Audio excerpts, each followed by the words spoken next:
Hi Pisces! Kumusta po kayo guys? Okay, so Pisces, maraming salamat po sa walang sawang pagsubaybay sa ating pong daily horoscope.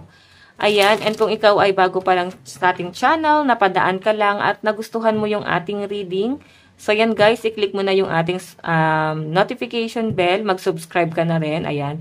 I-click mo yung notification bell para lagi kang updated sa ating mga bagong upload. And sa mga interesado guys sa ating reading, ayan, private reading, wishing candle, cord cutting, pangtaboy malas, pwede nyo ako guys i-message. Ayan, mag-avail kayo guys, no? Sa mga interesado lang guys, wala tayong sapilitan.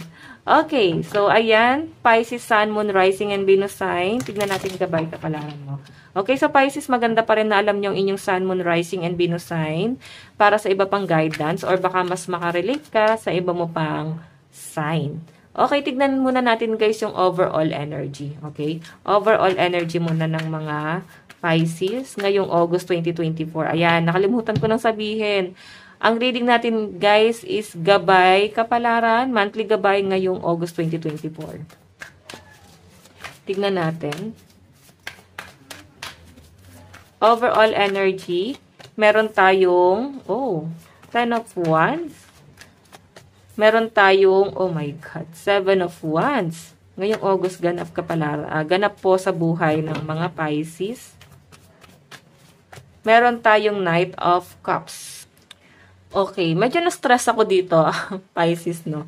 So, pinapakita sa akin kung kailan nagpo-focus ka na sa sarili mo, kung kailan desidido ka na naharapin yung bukas, masaya ka na, nagkakaroon ka na guys ng awakening, like, lumalaban ka eh. Pinilit mo guys makarecover sa mga hindi magagandang nangyari, pasakit na nangyari sa buhay mo. Nakikita ko sa inyo guys, ayan, ang daming beses mo guys lumaban sa buhay, pati mga maling tao guys, maaring pinaglaban nyo. Ayan ha, kung kailan nyo guys na-realize na kailangan mahalin mo yung sarili mo, Knight of Cups. Oh my God! Ano nangyayari, no? Pisces, may gustong bumalik. Knight of Cups, may gustong bumalik. 10 of Wands, ang bigat-bigat, no? Hindi na guys kinakaya ng taong to yung sobrang pag-iisip sa inyo. So, pinapakita sa akin guys, ang daming nangyari. Nakikita kanya someone na kakampi niya eh. Nakikita kanya na someone na hindi mo siya pinabayaan, minahal mo siya sa abot ng makakaya mo. Okay? Pinaglaban mo nga, sabi ko kanina guys, is parang pati maling tao is parang pinaglaban nyo. So, ito na nga yung nangyayari guys. Overall energy guys, na nakikita ko, babalik siya. Gusto niya guys ng kung ilang chance yung binigay niyo sa kanya, second, third, fourth, fifth, hindi na mabilang kung ilang chance to, no? Gusto niya, or maaari guys na matagal kayo naghiwalay, or pwedeng ilang beses mo na guys nare-reject, binlock mo na tong taong to, parang ayaw mo na siyang papasukin sa buhay mo, kasi mabigat na siya guys sa sistema eh, like, mabigat na siya sa buhay, nahihirapan ka na, mas gusto mo na guys mag-focus sa sarili mo, meron ka ng ibang pino-pursue, hindi naman guys ibang tao, pero I think, mas pinipili no, ng mga Pisces na mag-survive. Kasi na-realize niya siguro na wala naman pala kayong ibang kakampi, kundi sarili nyo. Wala naman pala kayo guys ibang maaasahan kundi sarili nyo. Kasi pag meron ka, 'di ba, doon ka nila naaalala. Pag wala ka, Pisces, pag wala ka, parang wala na rin sila. So, I think mas nagpo-focus ka guys sa stability. Nagpo-focus ka dun sa grow. Okay, sa pag-grow mo. May nakikita rin ako guys, parang bagong offer. Ayan, napakaganda nito guys, no? Kung pwedeng trabaho to or pwedeng mag-aalok sa inyo guys ng trabaho, pwedeng promotion, pinagsikapan mong maabot yung bagay nila. At as in guys, pinaghirapan mo para maabot mo tong pangarap na to.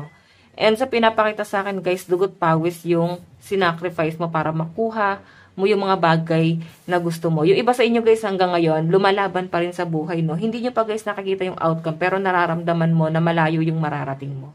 Alam mo na may kakaiba na pwedeng ikaw na gampanan sa mundo. may kakaiba talaga guys na pwedeng mangyari. Okay, nandun ka na sa point na yon. Alam mo na meron kang um, malaking role no sa mundo. Baka marami ka pa guys matutulungan. So, eto na nga guys, etong taong to. Kasi more on awakening yung nakikita ko sa inyo guys na maaaring paparating ngayong August 2024. So, minsan kasi guys, pag okay na yung energy natin, yung mga negative energy naman yung lumalapit sa atin. Kasi sobrang strong na ng energy natin, kaya sila lumalapit. Pero pansin nyo guys, pag negative energy, may lumalapit ba sa inyo?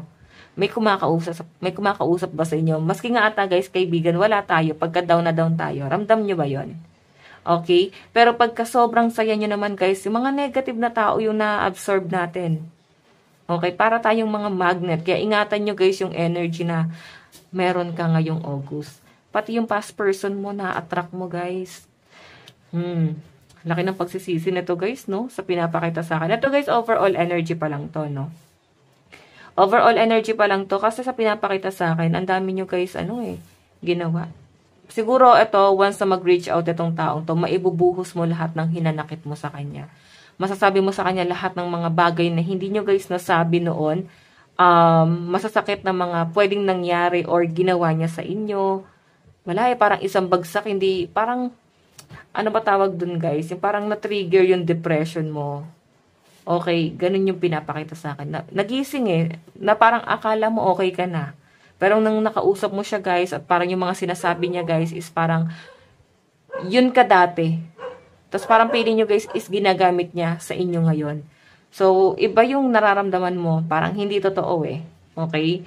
Ganun yung pinapakita sa akin guys, energy mo di sa taong to. Sige, clarify natin.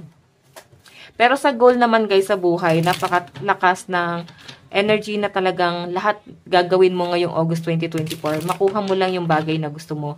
Lalo na sa career guys, no? Nakikita ko yung pagiging, may porsigido dito guys. Na gusto mo talagang ng expansion, magkaroon guys ng achievement. Sabi ko nga sa inyo guys, maaring may calling sa inyo. Awakening nga to. Tignan natin guys, clarify natin sa love life mo. Okay, di ba? Naka-reverse yung Six of Swords. Lumayo siya, ngayon bumabalik na. Akala niya desidido na siya, Ang daming swords, di ba? So, Pisces sa pinapakita sa akin, desidido na yung taong to nung una, naiwan ka. Na-realize niya na parang, kailangan ka na niyang i-let go, hindi na makakabuti. Parang, na guys, parang sa sarili niya na lang yung iniisip niya kasi the full guys new beginning. Ace of Pentacles, siguro meron siyang nakitaan ng potential, pwedeng sa ibang tao.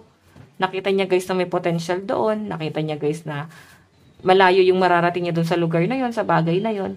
So, yun yung parang kino-consider na tong person na to. Nung una, pero naka-reverse. Guys, naka-reverse. Sa pinapakita sa akin dito, Pisces. Babalik talaga Babalik talaga tong person na to, no? Tignan natin.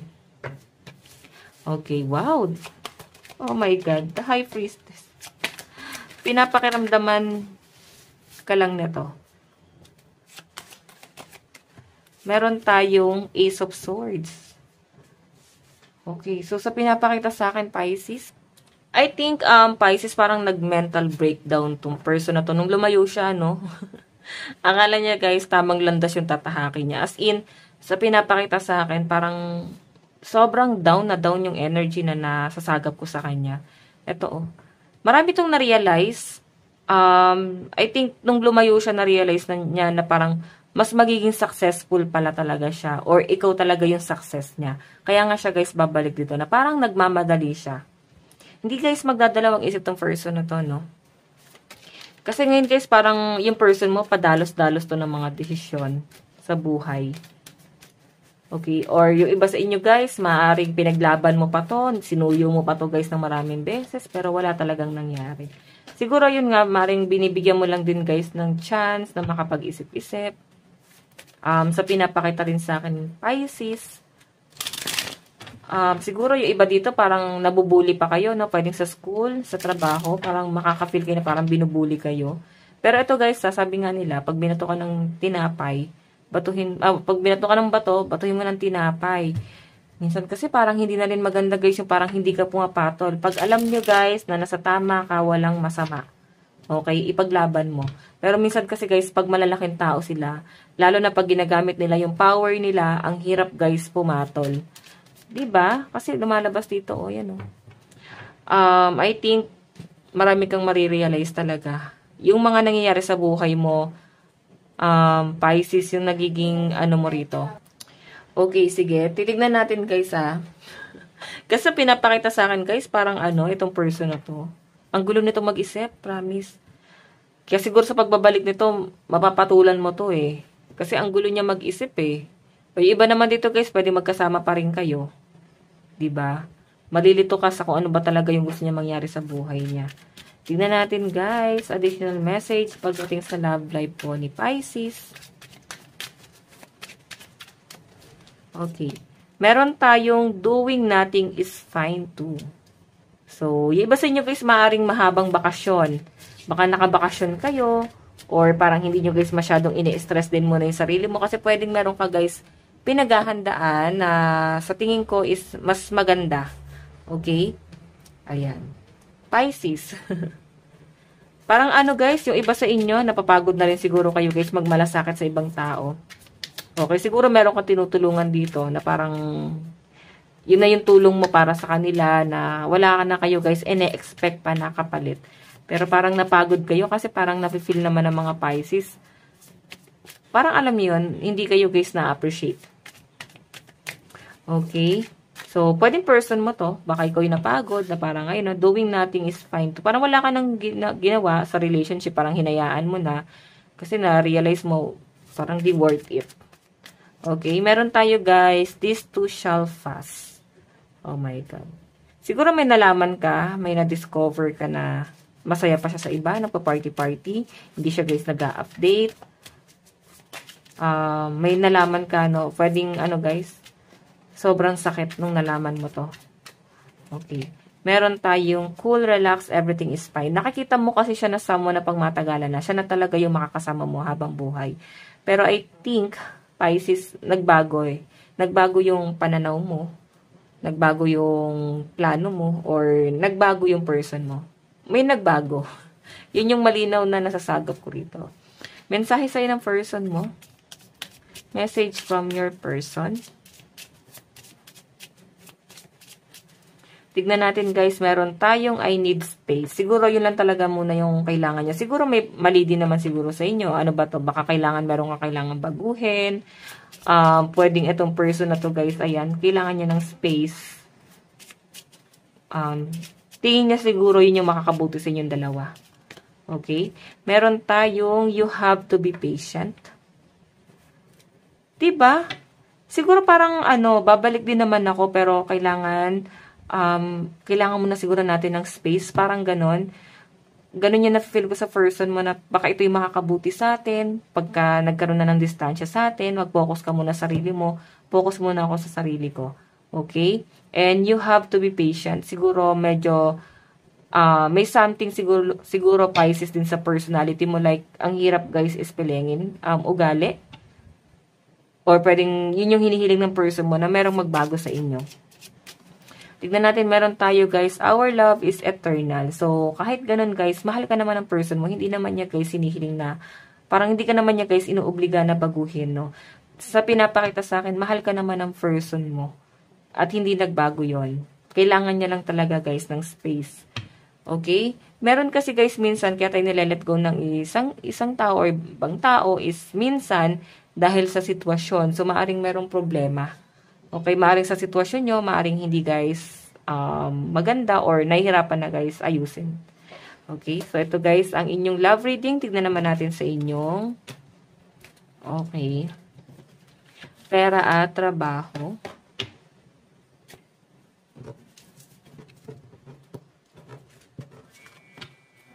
Tingnan natin.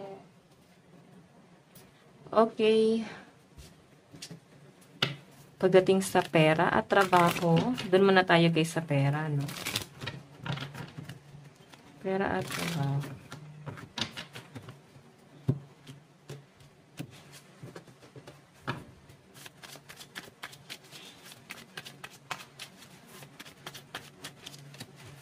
Wow! Napakakampante, no? Sobrang kampante yung mga water sign. Kasi guys, yung cups water sign to. Baka water sign yung kadil mo, no? Cancer, Pisces, Scorpio. Okay, Pisces. Sa pinapakita sa akin, Pisces, sobrang kampante. Alam mo yung kahit na ang daming problemang nangyayari sa inyo, nakakita ka pa rin ng pag-asa. Hindi ka nawawala ng pag-asa. Sobrang napaka-positive mo pa rin. Kahit na nandun ka sa point na hindi mo alam kung paano mo makukuha yung pangarap mo. Pero hindi ka naman guys nagmamadali. Okay? Yung iba sa inyo maaring may nagsusupport sa inyo. Ito guys sa mga in relationship, pwedeng yung person mo. Ito kasi guys past person yung gustong bumalik. Ito sa mga in relationship, Pisces, I think may blessing na maaring paparating sa inyo rin ng person mo. Meron tayong 9 of Pentacles. Meron tayong 10 of Pentacles. Okay? So, ayan. Pisces sa pinapakita sa akin, puro Pentacles. Napakaganda, napakagaan. I think may magandang nangyayari na rin sa inyo. Siguro, as in, nagpo-focus ka talaga, guys, sa pera. At sa ikauunlad nyo as a couple, no? Sa pinapakita sa akin, guys, marami kayong plano ng person mo.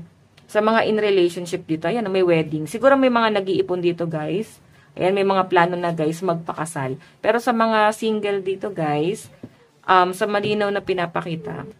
Pero guys, sa mga single naman, sa pinapakita sa akin dito, eto ha, yung past person na gustong bumalik sa inyo, pang long term na yung ino-offer niya. Kasi pure yung intention niya na dito. So, kung babalikan nyo to guys, itong person na to, sa mga single, no, na may past person na babalik, may nakikita akong wedding.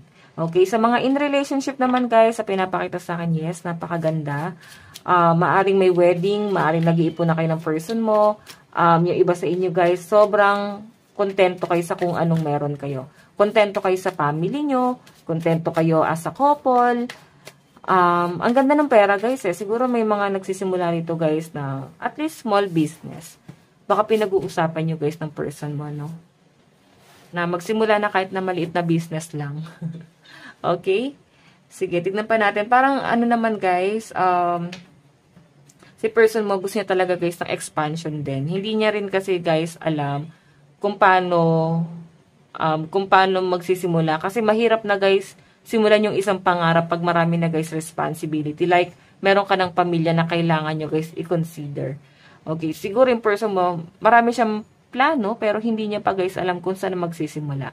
Okay, pero eto guys, as individual, sa mga single, napakaganda. Hindi mo guys para iasa pa sa ibang tao. Pisces, kasi maganda yung daloy ng pera na paparating sa inyo. And masaya ka, kontento ka na may taong nagmamahal din sa inyo. Okay, sige, tignan pa natin. Ayan. Meron tayong do not push me. Oh, kasi guys, itong person, no, what I mean, maaring may nagko-control sa inyo. Sa mga empleyado rito, siguro kaya nagsisimula kayo guys ng maliit na business. Kasi sa mga empleyado rito guys, naramdaman mo na hindi kayo yaman, no, sa pagiging empleyado. Though meron naman guys talagang yumaman sa pagiging empleyado. Pero sa pinapakita kasi guys ng energy mo rito, parang masyadong controlling na yung company. Ang dami na nila guys pinapagawa, nai-stress ka na, parang kailangan magkaroon ka ng ibang resources. Ganun yung pinapakita, no?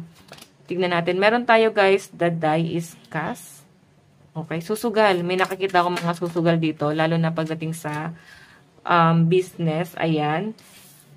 Maring may nagpe-pressure sa inyo, parang sinasabi na, sige nga, paano mo sisimulan? Ganyan. Yung tipong sinisimulan mo pa lang, guys, parang ang dami na nila guys negative na comment na parang, paano mangyari? What if ganito? What if ganyan? So, pag ganun guys, iwasan nyo na lang muna yung mga ganun kasi negative energy eh. Hindi ka guys makakapag-move forward o hindi mo masisimulan yung isang bagay kung may negative na opinion sa paligid mo. Okay? Gusto mo ba guys ng expansion pero hindi mo guys makita sa person mo na parang, what I mean, kung hindi man to guys person, lagi sa person, no? Hindi mo makita na parang masusuportahan ka ng company. Okay? So, ayan. So, ang hirap naman talaga guys maging empleyado, sa totoo lang. Kaya yung iba parang pino-pursue nila yung business kahit maliit lang. Ayan. Tignan pa natin. Advice. advice sa mga Pisces. Meron tayong stay in shallow water. Sometimes superficial is enough. So, I think guys, yung iba sa inyo, nakastay ka pa dun sa emosyon mo. Parang nakikita mo kasi na parang ito yung comfort zone mo. Okay? Na parang dito ka mas magiging kampante muna. So, parang magre-relax ka muna dun. So, guys, lucky number nyo ngayong August 2024, 24 and 44. Ayan, number 24 and 44.